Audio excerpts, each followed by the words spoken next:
So she's like a communist knockoff of a real. Maybe like an average. That's Pardon? Yeah, it sounds like a commie. But listen, here's the thing. I've got some good news. We're all commies here in the UK.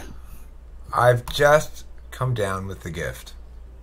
I have right now. Just now? Yeah, just now. And I don't think it works like that, Eric, but okay. Hold on. I'm getting something. Kestrel, you have a problem or a barrier in your life of some sort. Yes? I'm getting something. No. You're struggling to understand. That must be for someone else. It's your dead relative. It starts with a J or a D or a B. Jim. Yes, Jim. Jim, of course. Jim's dead. I'm not that anymore. I'm still inside of Eric, and now you can talk to me. I can't believe. What would you like me? I just saw him yesterday. I got hit by a lorry. Yes, I did. Just recently. That is a good impression of Jim, though. Yeah, it is. Well, I think he's still alive. Well, no, he just texts me now. He's still alive. Listen, I don't just communicate with the dead. I can communicate with the living as well, psychically. Okay. Yeah. Oh wow, multifaceted. Mm-hmm. Now they can't intentionally communicate with me. It's just But what this made me think was that the people's medium. What other medium is there for? You know, it's like, are there animal mediums? Are there people out there that go around sort of giving messages to dogs, or you know, just wild animals? Like, oh, you over there, crow over there, I've got a message for you. Your ancient great grandfather has a message for you. Okay, well, the thing is, she's not distinguishing between people and animals. She's distinguishing between commoners like you and the royalty. Now she's saying she is willing to work for commoners. That's what she means. Yeah, I guess so. And it's a pretty nice of her, really, because she could easily be the queen's medium. Think of all the dead relatives the queen has. Maybe I've just got the. Yeah. That would be a lot easier. But I think maybe I'm getting the wrong end of the stick with the name here. Maybe she just means like she's like an average of all the people. Oh yeah, well she could be. You're right. That makes sense. She is that one individual who actually represents all the averages. She's average height, average looks, average intelligence, average social grace, average everything. It does look like that, to be honest. Well, anyway. Probably if you'd got everyone together and just mushed them together, that's what it'd look like. If I were going to be the medium to the queen, I'd say, I'm getting something from a dead relative. Is it a King George? Is there a King George in your past? Oh, yes, there is. Ta-da! How about a Richard III? They'd be so amazed at my ability. Yeah, well, you'd have a lot to work with there, wouldn't you? Yeah. Mm-hmm. No one would know how I possibly could have gotten all of that without magic powers. Of course, you'd the first place you'd go is if you were doing a psychic reading for the queen. You'd go. There's a name's coming through. It's coming to me. Yeah. It's Diana. She wants to know why you killed her, you bitch. I did not kill Diana. She crashed in an automobile in France because she was hanging out with tawdry commoners. Tawdry, I say. I think the queen uses the word tawdry a lot. Probably. It's probably one of those words that she says to herself, I'm using that word too much today. Just stop using tawdry. Yeah. But if there wasn't so much tawdry shit all around me, I'd be able to... Let me get a thesaurus up here on my fucking iPad X or whatever it is. Right. She also uses the word severe a lot. I will take a most severe approach towards this. That's her mean. Yeah. That's her way of saying I kick ass and take names.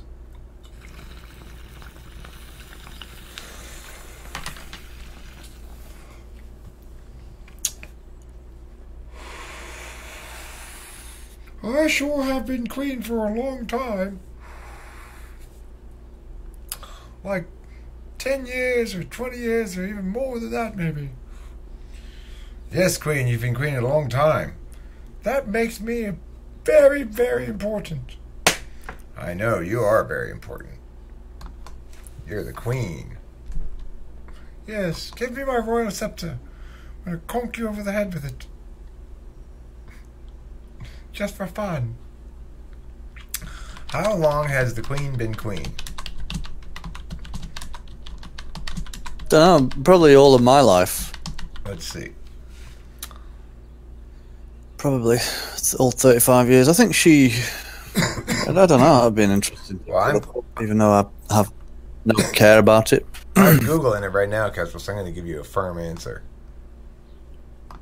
I think it was in the 60s, to be honest. Or the 70s. 65 years. My life. Oh my God. On February 6, 2016, she became the first British monarch to celebrate a Sapphire Jubilee. It was early.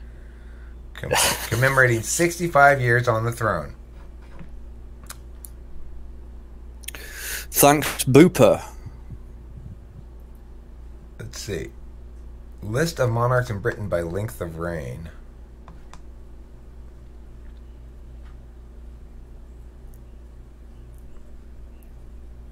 Let's see. Elizabeth II, 66 years, 133 days. Victoria, 63 years, 216 days. George III, from 1760 to 1820, 59 years. James VI of Scotland, from 1567 to 1625, 57 years. Henry III, 56. That's from the 1200s. In the 1300s, Edward III, 50 years. And then William I in the 1100s, 48 years. Lyle Llewellyn of Gwynedd from 1195 to 1240, 45 to 44 to 45 years. And Elizabeth I, 44 years. That's 1558 to 1603. David II. I didn't even know you guys had a king named David. David II. King David. 1329 to 1371. 41 years. Pretty good.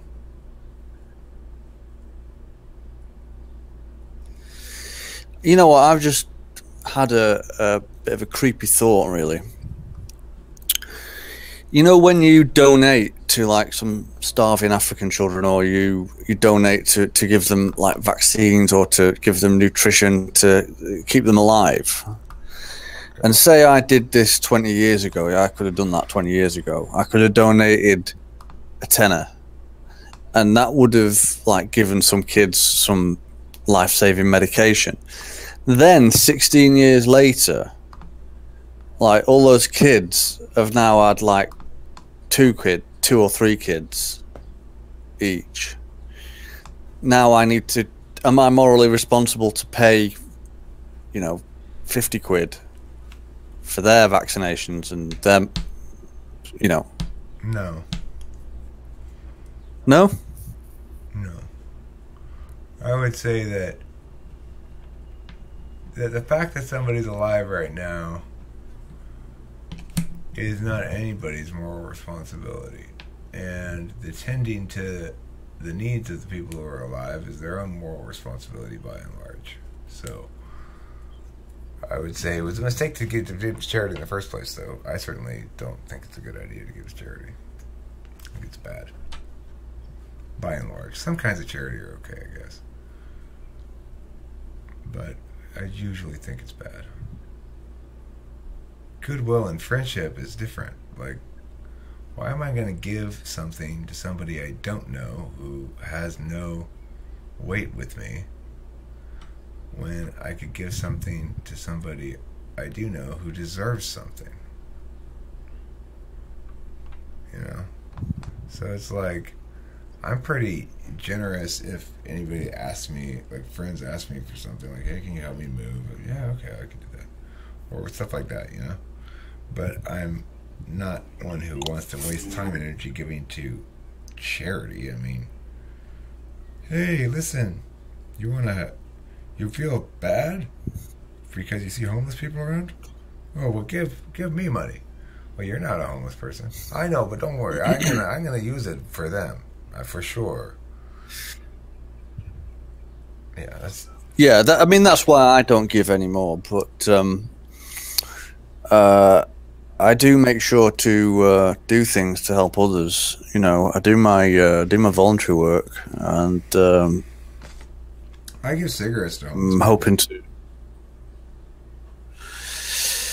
That helps them. The thing is, homeless people here are a different matter, I think, than they are in America. But I don't know what the situation is in America with entitlements. But here, you know, everybody is actually entitled to shelter here. Homelessness only happens, and it's happening increasingly, and it's down to drugs.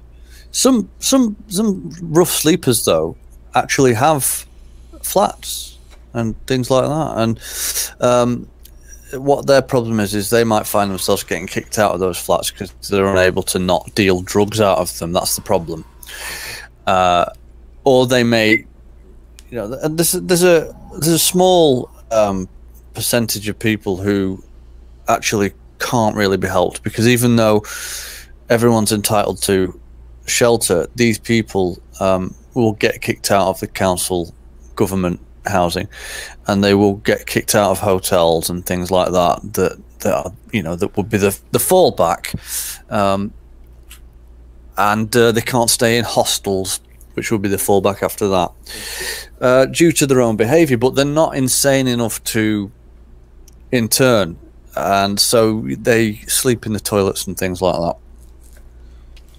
But that's homelessness in the UK, you see. I don't know what it's like in the USA. So I don't really give, because these people are mentally on their arse, you know, if that makes sense. Mentally, they're on their arse.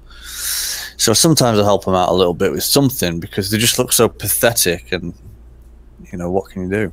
I mean, I've been known to give money to homeless people before, and I've certainly been known to give cigarettes to them. I typically do. I just...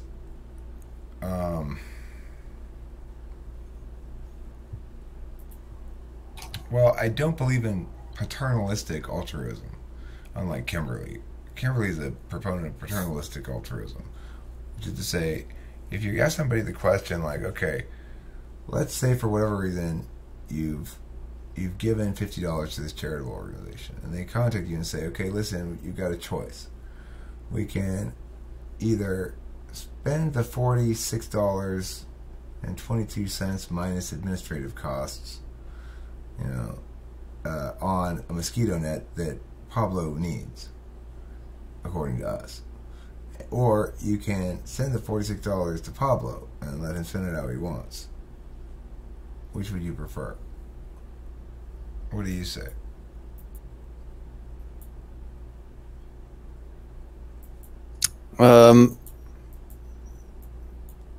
To be honest, I lost you there for a second. Okay, so you've given $50 to a charity.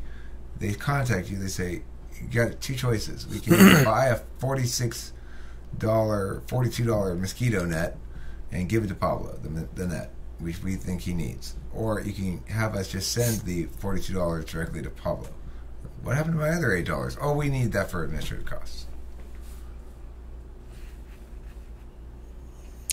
Well, that is the thing, isn't it? You know, and it's and how much of that really do they need for administrative costs? And how much of it is just bureaucracy? And okay, but fine. But what choice do you make?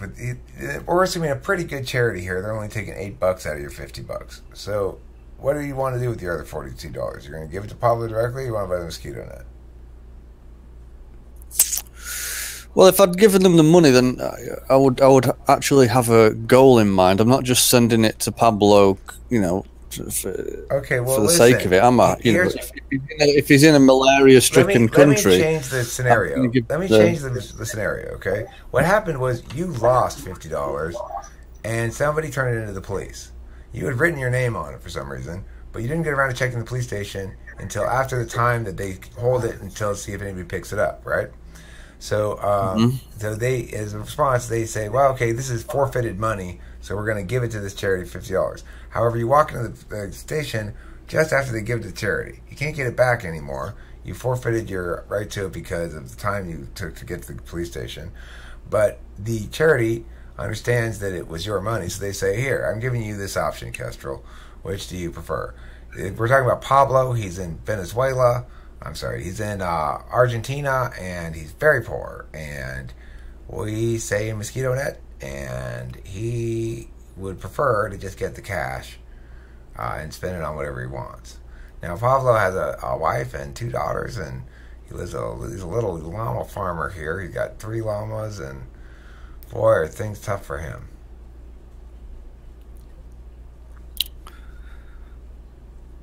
Yeah, I'd have to look into it, wouldn't I? We're not going to give you any more information about it. There's nothing more you get to know. But I would say it's not my money. This is a trap. You're trying to entrap me because it's actually illegal to deface the Queen's currency. And then I'd leave. Okay, well, you gave them American dollar bills for some reason. It's not illegal to deface those.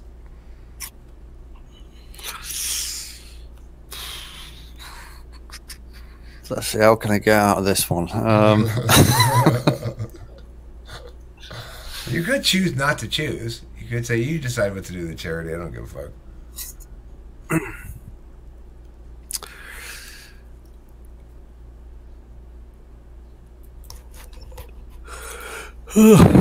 Yeah, I wouldn't really care.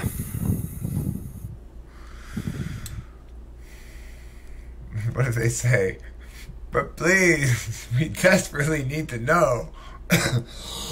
One of our corporate rules is one of our corporate rules is we can't use the money until we've given the customer a binary choice between 2 alternatives.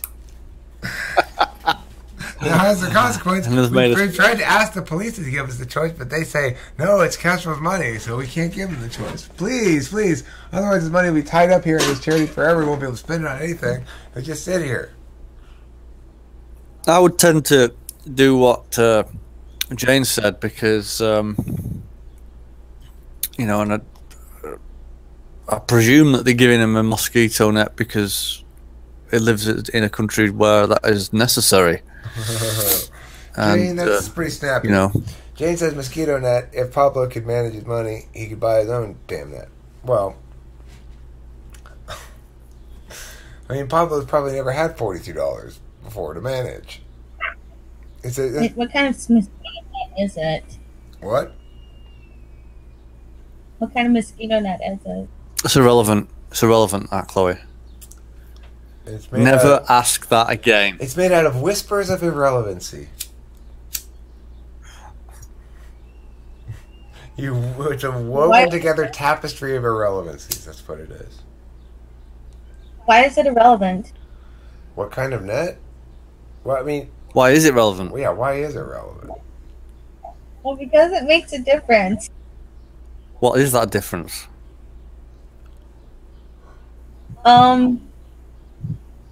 Like, it makes a difference because it depends on the kind of net, and so, like, whether or not I will pay for that kind of net. Can you think of your reasons before? What's the difference, though, between the kind of net you'll pay for and the kind you won't? Well, if the net was manufactured, like, in Honduras by slave labor, then I would have a moral problem with it. Do you know what I mean?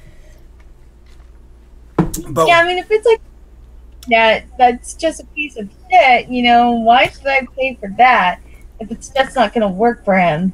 Okay, well, what if, though, the slave owners in Honduras donated the proceeds of their slave enterprise to charity? For mosquito.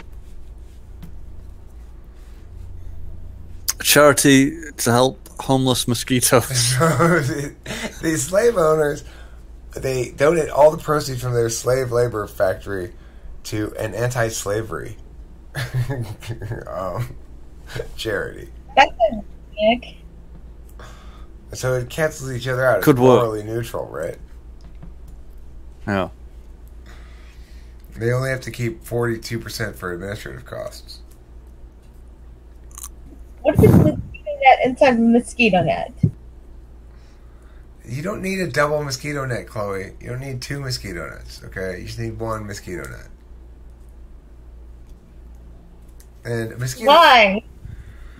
Well, because that's the whole point of a mosquito net is that it excludes mosquitoes from your environment. I mean, why would you get 2 nets? I mean, you could get 2 nets. You could make it double hard for them to get in, I guess. But Efficiency. why would they break through the first one? How would they break through it? It's a mosquito net. It's designed to stop them from getting in. 2 nets, I imagine, is just going to be too warm.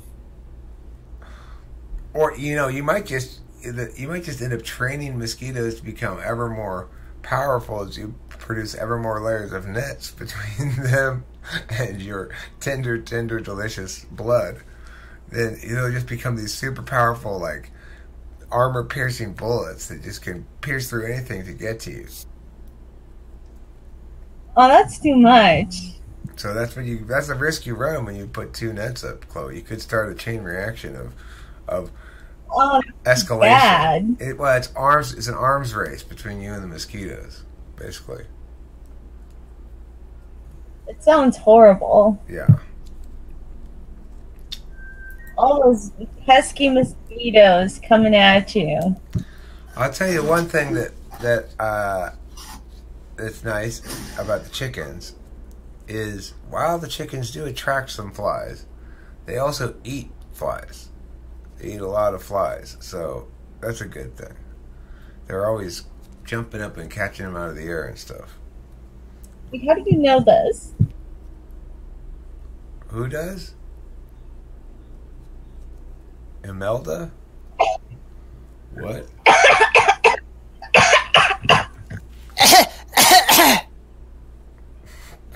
I'm dying over here. Someone help me. And thus it is. This is the sort of weirdness that comprises talking with famous people. Jane's comment, I want to say about that.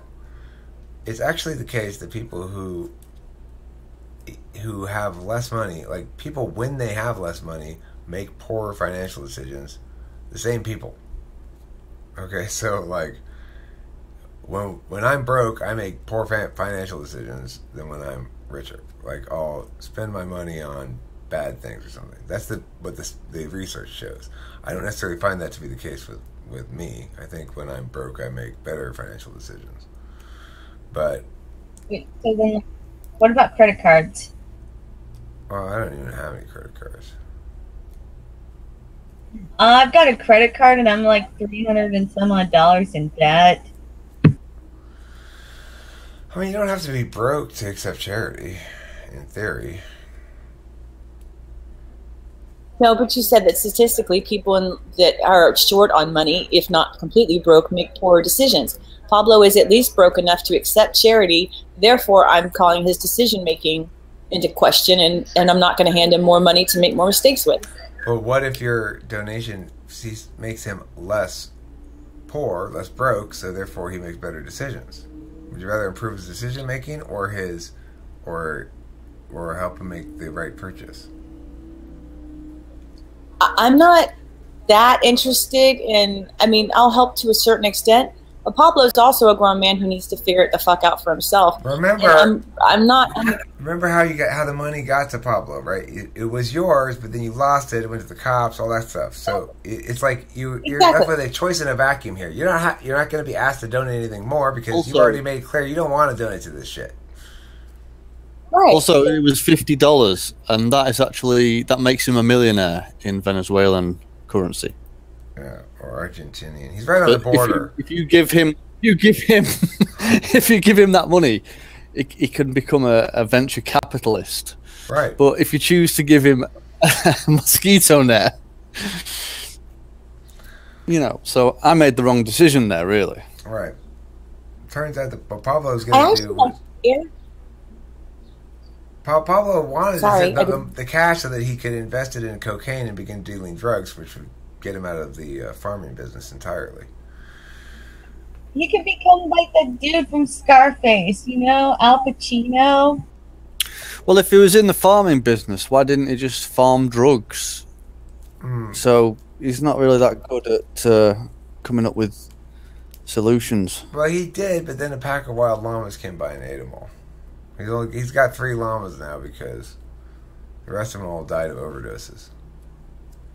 Okay, so what you could do is like you could like make coats out of like the llama's fur.